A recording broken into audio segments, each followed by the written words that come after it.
Welcome to Rockin' the Ages, set in the heart of the beautiful Okanagan in British Columbia with your host, Cheryl Soleway. Life is like a game of hockey. There are fast breaks, sudden shifts, hard hits, and moments of pure exhilaration. To play well, we need more than strength. We need resilience, confidence, and a plan that's always changing for every period of the game. Rocking life at any age takes more than just push-ups, cardio, or muscle strength. It's about sharpening the mind, fueling the body, and learning how to adapt and thrive through every period. There are 7 essential keys that unlock a life of energy, joy, and purpose. Through inspiring stories, practical wisdom, and a touch of grit, Rocking the Ages is here to remind you that the later chapters of life aren't a time to slow down. They're a time to play bigger, stronger, and smarter. So lace up, lean in, and get ready to discover how to truly rock the ages. Hi, I'm your host, Cheryl Soleway. Welcome to part 2 of my interview with the dynamic Rhonda Catt and Peter's story. So you mentioned Peter and how young you were when Peter, your husband, passed away. I'm going to let you start and tell the story of Peter's story. Okay, I'm gonna try to. Yeah. So Peter died of a heart attack, what they call the widowmaker. The So widowmaker. it was quite a substantial. Yes. Yeah. He died just 2 weeks past his 45th birthday, young. Yeah. And I was just 43, so young. And he was that athletic guy. Did everything right, no family history, non-smoker. Our lifestyle, Coaching really, hockey. This wasn't something that was going to happen to us No. because of not only our lifestyle, but what I did as a career, right? Yeah. Like, you just don't think of that kind of stuff happening. No. Like, I look back now and there was a lot of signs with Really? what happened. But I think our mindset, not only was it so naive to the fact that something like that could happen, we were always looking at the fitness side of it. Like, oh, you have achy legs. Well, you should see a physio, or there's got to be, is it a strength issue? Is it a mobility issue? My brain would always go to that Yeah. instead of, wait a second, what's the blood flow like, right? Like, you're not thinking like that. You're not thinking the negative, like, oh, this could take somebody's life. You're not Certainly going there. not at 45. No, exactly. Yeah. And I think because of just the history of just him, his family, there is no family history. Really? It's not even in my family. Like, it wasn't something that was just there and Yeah. that you had to be concerned about. My biggest thing with his death is I kind of turned it into, how can I make people aware that this happens to young men? Mm-hmm.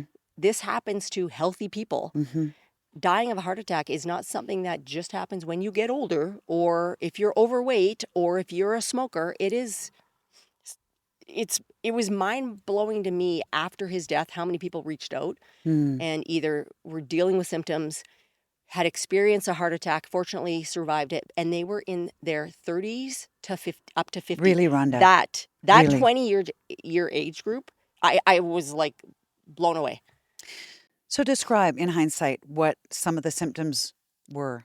First symptom I can remember is he complained of having achy legs. So his leg,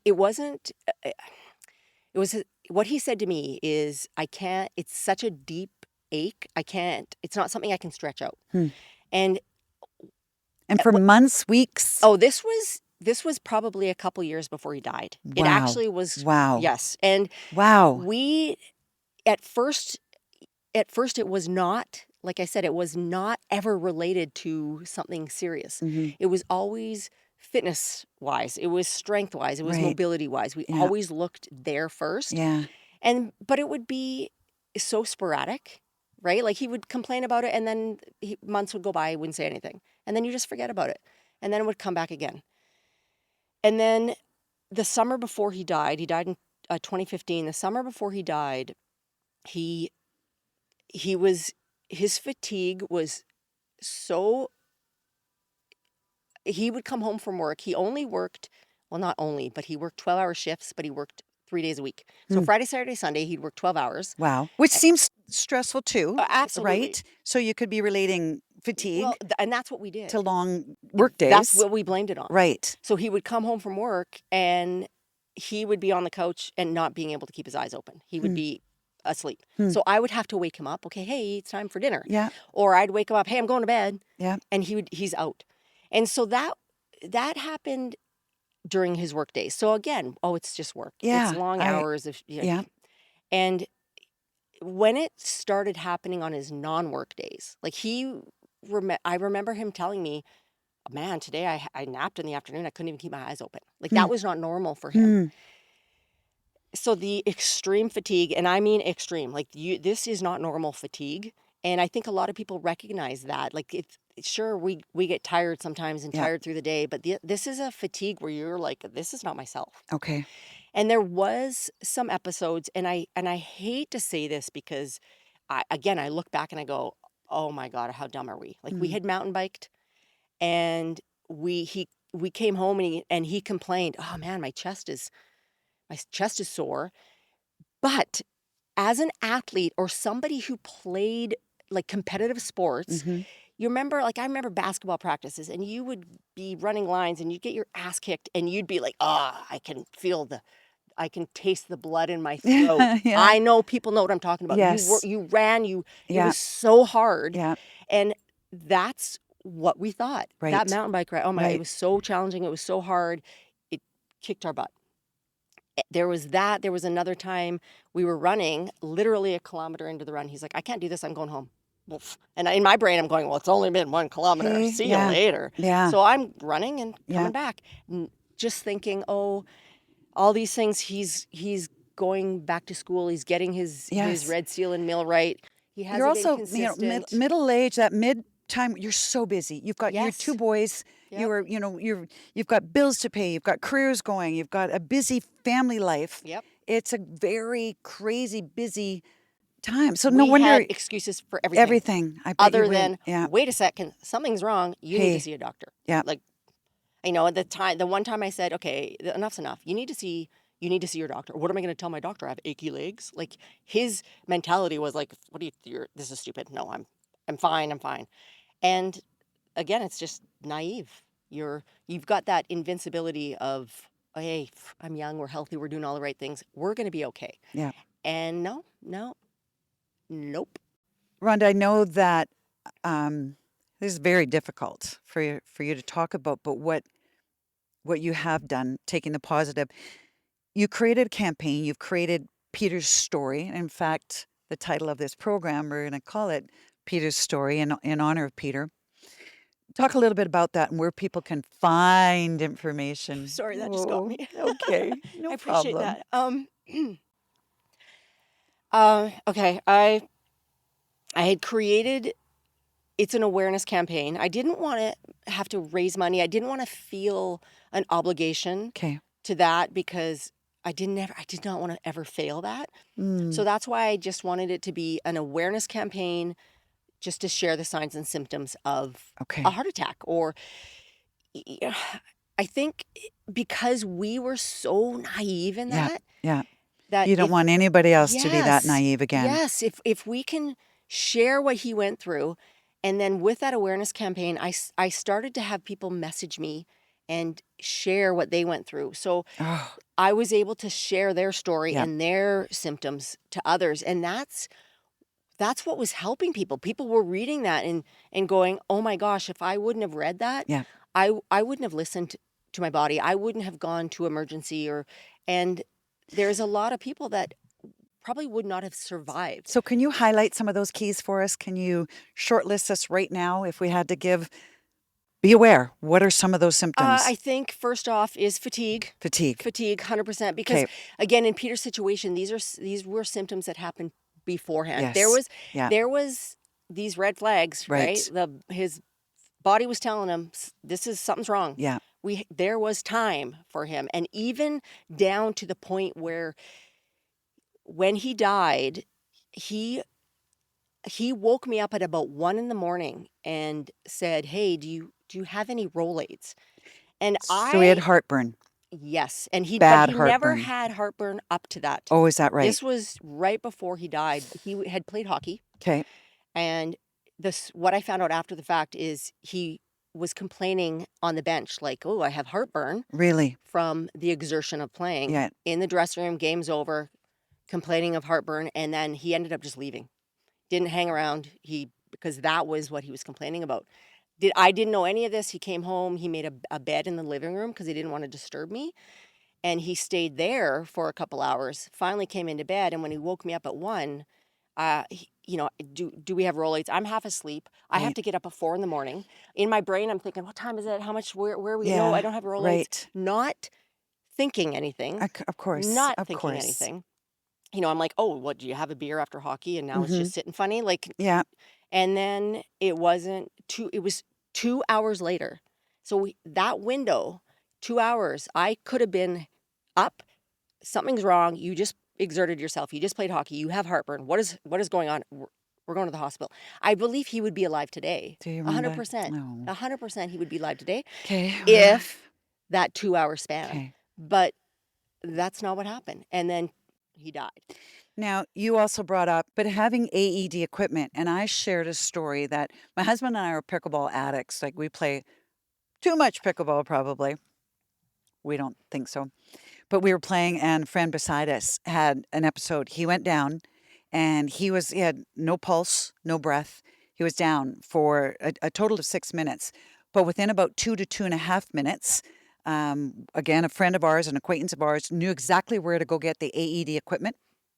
Had it on him, I'm going to say in under 3 minutes, had it on him. Jay, my husband, ran to get, there was a second one in the building. Thank goodness, we didn't need it. But we know, or we were, that Craig saved his life. And you mentioned that these AED machines, why are they not readily Yeah. available? Why are they in gyms? Why are they not in our homes? Yep. I believe they should be free and you should have the availability of having them in your home. Yeah, I don't understand why they're scarce. yeah, They're so expensive. yeah, It's simple to me. yeah. It's simple. Having witnessed this and having watched Craig use them, it speaks to you the whole time. The whole machine tells you what Yeah. to do next. Oh, clear this area, put that electrode here, put that there. They are almost dummy Yep. proof as far as how usable Mm-hmm. they are. They Yep. talk people right through it. And it's not like you need a degree Nope. in even how to use these. So hopefully this campaign and getting that word out there, again, if we could go out to the 30-plus-year-olds and say the fatigue, if Mm-hmm. fatigue is severe, that's a warning signal Absolutely. on so many levels. Yep. Figure that out. Dizziness. I had a previous episode. Lucy Blevis was my guest. And Lucy is too super fit, super, gung ho kind of gal. She was very involved in her career in HR and that sort of thing. So, too, she always blamed her heart symptoms on just how active she was and just having other reasons for why her heart fluttered or did this and that. And suddenly at 55, her doctor said, if you do not get a pacemaker, you're going to have a fainting spell when you're driving or you may not wake up from that. And like the message is to some really healthy people to listen to those Yep. symptoms. Yep. So Lucy's was dizziness and fatigue, though. She also, said, Yep. yeah, why am I? But she would blame it on how active she is. Yeah, there's a reason. But what's interesting is the individuals who are sharing their story with me, Yes. the symptoms are not all the same. Okay, I'm So sure. it's not like the movies Yeah. where you're clutching your chest and No. oh, that person is having a heart attack. Yeah. There's been I was sweaty, Mm. okay. But a weird sweaty, right? Then a clammy Yes, sweaty yes, that's like, yeah, what is yeah, this? there's that. Okay. There's the fatigue. There's I had one of many was, jaw pain. Okay. It's interesting that they aren't all the same symptoms. Yeah. And a lot of people say, "Oh, I never had any symptoms." Like, I'm sure there's something when they think of it, like back to it. Mm-hmm. But a lot of people are like, "I really didn't have any symptoms. I was just really tired." Rhonda, we're going to stay on this same topic, but switch gears. I will be sure to link the information about Peter's story so that we can share and people can go to visit it. I want to talk a little bit about mental health as a big one of my keys as far as my 7 keys. But I think it plays a very different role when getting over grief. And what can you share as far as strategies for managing your mental health when you're dealing with grief? Well, for me personally, I exercise for me was my therapy. So Yeah, running, weight training. I did what I thought I was supposed to do. I think society throws you have to do therapy, you have to do therapy. Works for some it people. sure does. Absolutely. Absolutely. Nothing wrong with that. Hmm. Not for me. Okay. So I did what I thought I had to do. I did what I thought I had to do with me and my boys and hated every minute of it, every Did you? second of it. But I could go out for a run and I would be crying through my runs or strength training, right? And Hmm. crying. And every time I finished, it was like, oh, a little bit of weight was gone. I could make it through the day. Okay, Mm. I can do this. I can do this. I can do this. It would start all over again the next day, but that was honestly the only thing that helped me. That was my survival, was exercise. And I don't think that's wrong because a lot of people will say, well, no, you need it's a physical outlet. You need a mental outlet, but that is mental to me. That is Exactly. emotional to me. That it is freeing Yeah. and it makes me feel good. I love that you say that. It's funny, this story has come up with me a couple of times, more often than not, actually, lately. But I asked, do you know the story about the buffalo versus the cows and how they deal with stress or difficult? I'll just share this story with you. So when there's a big storm coming, for some crazy reason, cows will turn from the storm and they'll move away from it. And so that storm will catch up to those cows and then kind of takes their time getting over those cows, whereas a buffalo will always turn into a storm. And it's the same storm, but that buffalo, by turning into it, will get through that storm so much faster than the cows were. So we've had a little running saying amongst my girlfriend. It's like, be a buffalo, Yeah, I like that. be a buffalo. Same storm, same conditions, but let's just get through it Yeah, faster. yeah. We need to we just need to talk about death and grief more. I think Hey, we do. I yeah, think yeah, that should be just normal. yeah. We can celebrate weddings and everything, but when it comes to a funeral, that somebody has lived their life and we don't want to talk about it or we don't want to talk about death. Like, it's weird to me. Yeah, It's absolutely weird. you're right. Um, so you mentioned though that maybe this is a new chapter for you. What is this next chapter? What are your goals, Rhonda? What do you think? Oh Are man, you that's going to keep coaching? yeah. Oh yeah. Is that I right? I love this industry too much. Yeah. I kind I kind of call myself, this might sound bad, I call myself an education whore because I love to learn. I love learning. Hey, your Like, languages have I been love pretty it. tame It this has. I've interview. been very good. I applaud you. I like I can't go a day without learning Isn't something. that interesting? And You know what I think you should do? Have you ever heard of Strength Finders? It's called Strength Finders is a study. Have you heard of Gallup poll? Gallup poll does mhm, this and that. So this was started by Gallup poll many years ago, and they would have people who are looking for careers start to do it. Cost $75. You go online, and it takes about 40 minutes. So you pay your $75, and it fires these questions at you, and you have to finish it within a timed frame. So you answer. And when you're done, it shoots you out your 37 or 38 strengths. And what's kind of crazy ass is it's typically pretty darn accurate what it comes mhm. up with. You keep telling me how much you like to learn. You're a learner, you're a learner. You know what mine is, which sounds, I don't know, crazy but accurate. My top one was achiever. And there's good news, bad news. This sounds good. Oh, achiever, that's flattering. Here's the bad news about achiever is I wake up every morning and I need to achieve. So I can sell, I'm still a realtor. I can sell a $3 million home last night. I'll wake up the next morning going, what am I going to do today? Yeah. I can't go on a holiday even and not achieve something in that day. So there's a good news and bad news about it. But I think by finding out anybody, and you can do this at any age in your life because it changes all the time. But by knowing where your strengths are, it can really sort of point you in a direction. And you intuitively already know that you're a learner. So that's going to come up somewhere really high.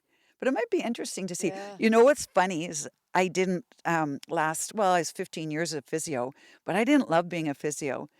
You know where empathy was on my Strength Finders list? 35 out of 37. Oh, 35 out of 37 was empathy. And that's where, like, Jed says to me doing this, Mom, you're not that nice. Don't yeah. pretend to be nice. Um, we all have our strengths and we all have our passions. And it's so to understand them and then to be able to move forward, knowing that, oh, this is what I can build on. So hearing you say what a learner you are, I think you're also a teacher. Yeah. Well, You like to it's teach and a interesting leader. being in the industry of coaching or training individuals. I love that part of it. I Yep. love training athletes. I love training. You love sharing. Well, I do. I love to learn something and teach it to Yeah. people. The next guy. But the weird thing is that's people. But Yes. I don't like being around people. Like I'm a hermit.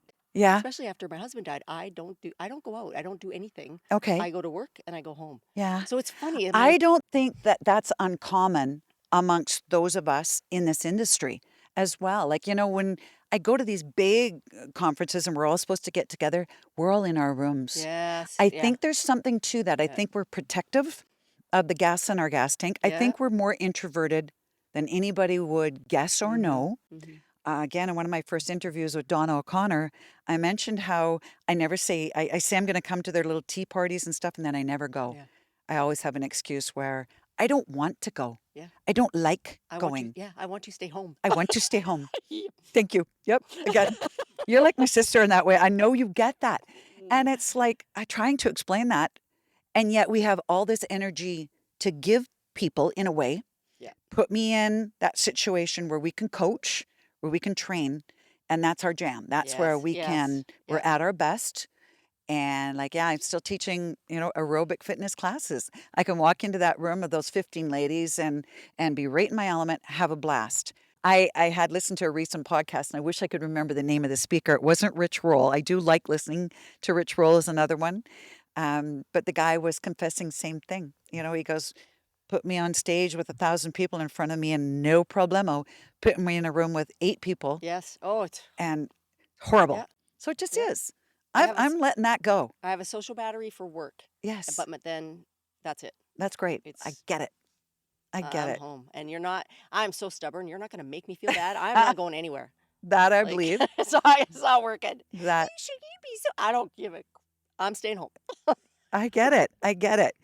I think you're gonna be just fine, and I'm excited to see what your next chapter looks like. I think you have so much yet to share.